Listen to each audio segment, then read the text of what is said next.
It's been 15 years since arguably the best football game ever made was released. Obviously, I'm talking about NFL Game Day 2005 for the PlayStation 1.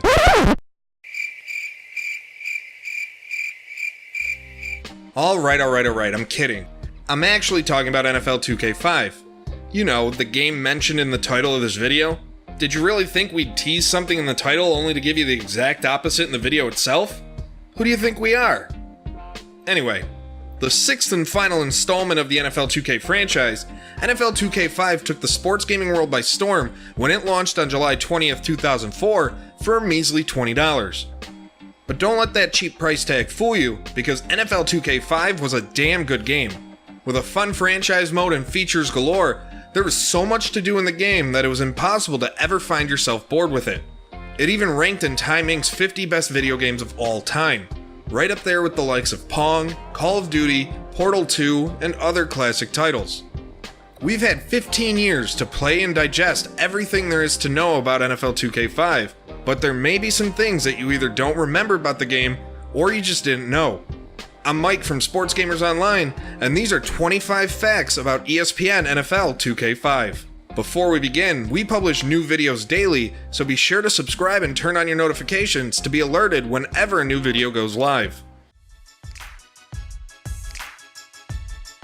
We get things started with the server issues that plagued the game at launch.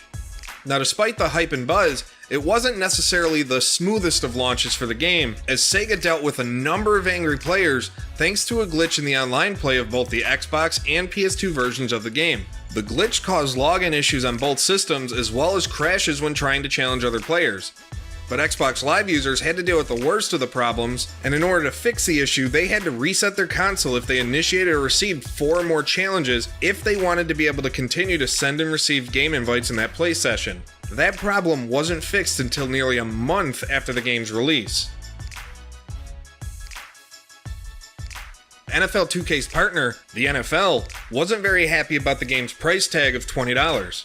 Even back in 2004, the NFL viewed itself as a luxury of sorts to the American sports fan. As such, the league felt that their game should be treated the same way. Despite releasing to a lot of positive fanfare with the cheap price, the NFL wasn't too happy with the low cost. Whether this led directly to the NFL signing with EA for exclusive licensing or not, we'll never really know, but there's plenty of speculation that 2K Sports knew that NFL 2K5 was set to be the last edition of the game, so they wanted to go out with a bang. But again, that rumor has never been confirmed, nor denied by anyone involved. The game forced a price cut from Madden 05. Now, even if you weren't a fan of ESPN NFL 2K5, you had to thank them for what their price decision of releasing at $20 led to. Rather than keep the game at $50, EA quickly lowered the price of Madden 05 down to $29.99 in order to keep their share of the market. One Madden developer even went on record saying to Grantland that the low price, quote, scared the hell out of the company and forced their hand into making a drastic move.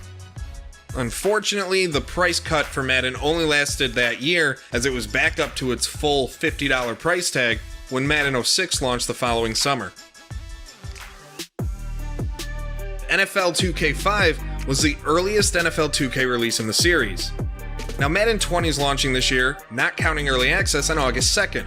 And while it's pretty early for an NFL game, it's nothing compared to the mid-July release of NFL 2K5. The final entry was the earliest the series had ever released a game. Prior to that, it was NFL 2K3 that held the title of earliest NFL 2K release when it launched on August 21st, 2002.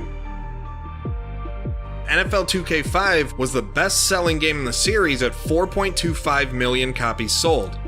To put into perspective how great that number is, NFL 2K5 sold 3.33 million more copies than the previous year's release of ESPN NFL Football. Obviously, it's clear that the $20 price tag had a lot to do with the sales, but if the game wasn't good in the first place, it's highly unlikely it would have even sold as close to the 4.25 mil that it did. Hi folks, Dan Stevens here, welcoming you to Tampa Bay Stadium. By my side is my colleague, Peter O'Keefe. Peter, who do you have your eye on as we get set to start this game? the last NFL game to have a fake team in the booth. Dan Stevens, who was voiced by Terry McGovern, and Peter O'Keefe, who was voiced by Jay Stein, were the voices of the entire NFL 2K series, starting with its launch on the Sega Dreamcast. They were also the last quote-unquote fake duo to do commentary for an officially licensed NFL console game. Wingo comes in untouched on this play and just wallops the quarterback. And where was the O-line? Next, let's talk about first-person football franchise. While many viewed it as a simple gimmick, 2K Sports went all in with first-person football in 2K5 as they allowed players to utilize the feature not only in exhibition games, but in franchise mode as well. And this leads right into number 8, and that's the fact that first-person football has never returned to a game. Aside from some failed VR attempts, a true first-person mode never returned after NFL 2K5. Whether that's a good or a bad thing is pretty subjective, but at least you have to give 2K kudos for trying something completely out of the box with the mode, even if it did give most people, including myself, severe motion sickness. At number 9 is the fact that you couldn't simulate within the game. While super simming games just seems to be as expected as being able to simply play a game, that wasn't always the case. NFL 2K5 only allowed players to sim a game in full by either simulating before entering or by quitting and simming to the end. There was no way to just sim single possessions or just when one side was on the field. At number 10, let's move on to play calling. Rather than just picking a single defensive play, NFL 2K5 allowed you to pick plays for the defensive line and the back 7 separately. It was more freedom than whatever had been given before for play calling in a game, and it was something that hardcore sim players loved taking advantage of. And it would be nice if we saw this come back sometime in the future, whether it be for Madden or one of the many indie games being developed. Now let's move on to players that you may not have known were in the game, starting with Cardinals head coach Cliff Kingsbury, who was the third string quarterback on the Patriots with a 41 overall. Now there's really nothing else you can say. He was terrible in this game, and hopefully he turns out to be a better coach in the NFL than he was an NFL quarterback. Speaking of bad NFL quarterbacks, let's move on to Eagles head coach Doug Peterson, who was a 53 overall third string on the Green Bay Packers. He's clearly a smart football coach with a great offensive mind. I mean, look what he did to take the Eagles not only to the Super Bowl, but to win the whole thing for the first time ever. But apparently he wasn't that talented enough to even be in the 60s for his overall in NFL 2K5. But no matter how bad that sounds, it's nothing compared to what's next, and that's taking a look at the lowest rated player in NFL 2K5, Indianapolis Colts quarterback Tom Arth. Now it's the last low rating we'll talk about, and he is another quarterback, but again, he is the lowest rated player in the game. Arth was a 32 overall at launch and doesn't even have his own Pro Football Reference page despite being in the league for 3 years. Aside from the NFL, Arth bounced around in NFL Europe and the Arena Football League before finally moving into coaching, where he's now the head coach at the University of Akron in the MAC. Now that we're done talking about the bad players in the game, let's move on to the great players. Or should I say the best players in the game. There are 400 overall players in NFL 2K5. Terrell Owens, the game's cover athlete, Torrey Holt, Randy Moss, and Marvin Harrison. All 400 overall players were receivers. Did it have anything to do with the fact that a wide receiver was on the cover of the game? Probably not, but it is fun to wonder. But seriously though, how can Harrison be 100 overall when the man throwing him the ball, one of the greatest quarterbacks of all time, wasn't even rated that high? To me, that just doesn't make sense. And I didn't really ever think of Marvin Harrison as being that great of a receiver. And now I'm ready for your hate comments on that one, so let's just move on to number 15, which is the game's custom celebrations. Now, people thought that it was great when Madden 19 introduced bigger and better celebrations for games, but many must have forgotten about NFL 2K5 and the ability to choose up to 5 custom celebrations.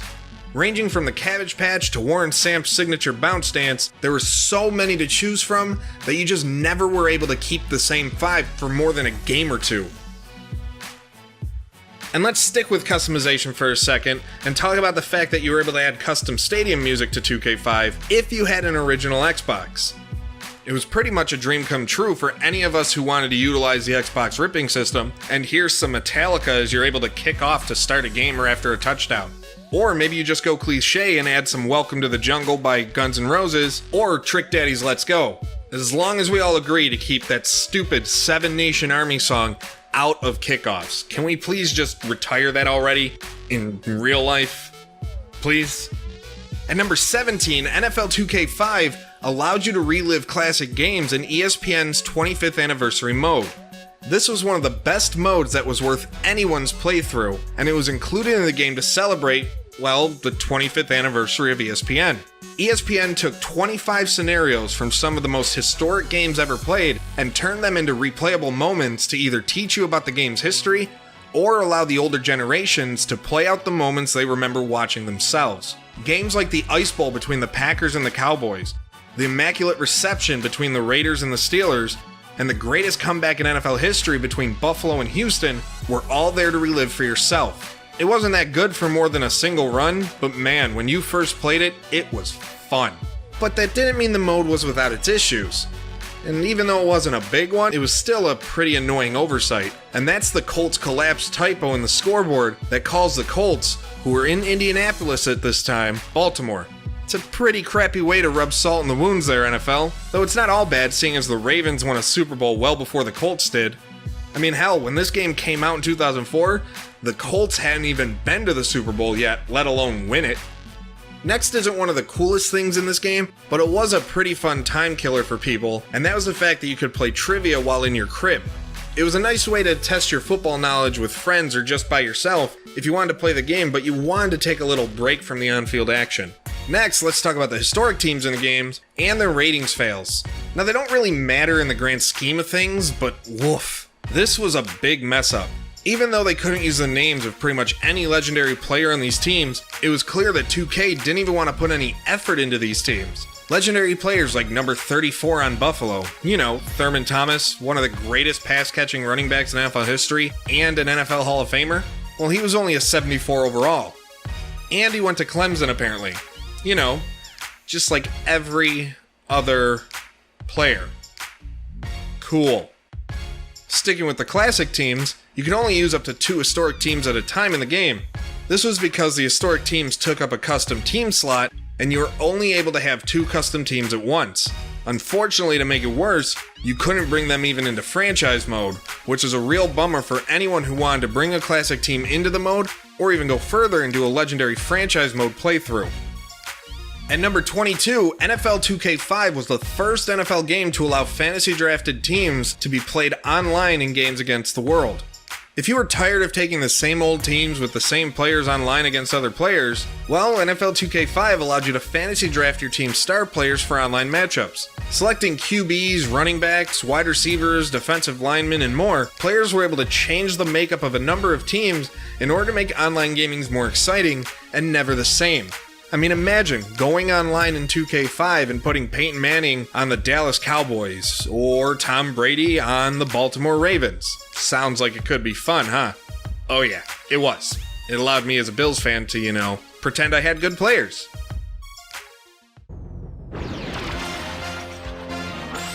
This is SportsCenter.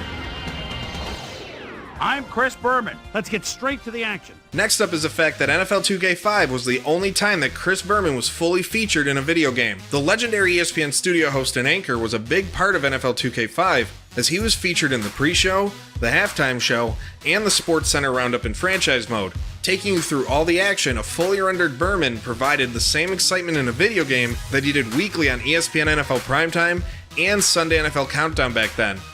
It's pretty amazing that a game 15 years ago was able to accomplish a feature like that, huh? Next, let's talk about how NFL 2K5 let you play with yourself. Now get your mind out of the gutter. You know I meant that NFL 2K5 let you play against yourself. It was the first game to introduce the ability to play against yourself via a VIP profile system. This system would learn the way you'd play, and then would tweak the AI's performance to match your skill. It forced players to learn different plays and different ways to play, even when doing simple play now games against the CPU. What made it even better at the time is that it allowed you to take your friends' profiles from online and play against how they would play, even if you weren't in the same room or playing against each other online. And last but not least, it's the game's RPG style franchise mode. NFL 2K5 added an RPG element to franchise mode that many expect to see with every major sports title's franchise modes today. From prepping weekly for your various opponents, to more common tasks like handling finances, NFL 2K5 gave you a true feeling of coaching and running an NFL organization. It's not the greatest mode looking back on it, but it was pretty great for its time. At the end of the day, NFL 2K5 is a game that, despite clearly showing its age when played today, is still remembered and cherished for what it did for the genre. It scared Madden into trying some new things in the years moving forward, even though EA had locked down the exclusive license in December of 2004. And though we're likely to never see another NFL 2K game with the same kind of impact ever again, it'll always be fun to go back and load up the old PS2 or Xbox and dive back into a game that we'll still be talking about another 15 years from now. But we don't want to leave you on that note. Here's a few more facts about the NFL 2K series as a whole that we just had to include in this video.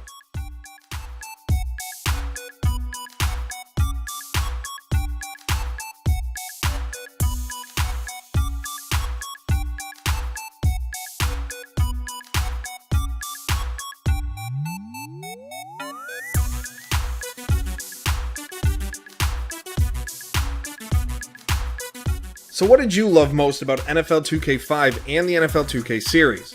Let us know in the comment section below, and hit me up on Twitter at MikeStrawMedia.